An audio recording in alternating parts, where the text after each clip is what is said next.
Integrating MuleSoft with Salesforce allows for seamless data exchange and synchronization between applications, enabling businesses to leverage Salesforce's CRM capabilities with other systems and services. Here's how to integrate MuleSoft with Salesforce effectively. Set up MuleSoft Anypoint Platform.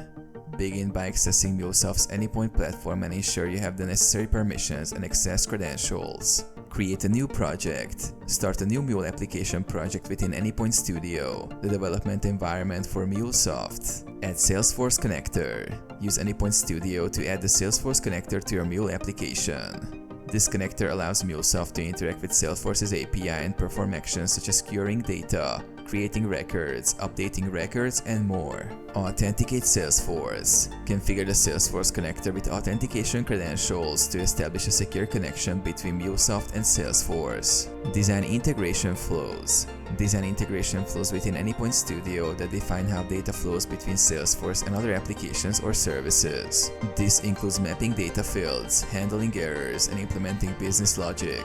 Test and deploy. Test your integration flows thoroughly within Anypoint Studio to ensure they function correctly. Once validated, deploy your Mule application to Anypoint Runtime Manager for production use. Monitor and maintain. Monitor the integration for performance, errors, and data consistency. Maintain and update the integration as needed to accommodate changes in Salesforce or other integrated systems.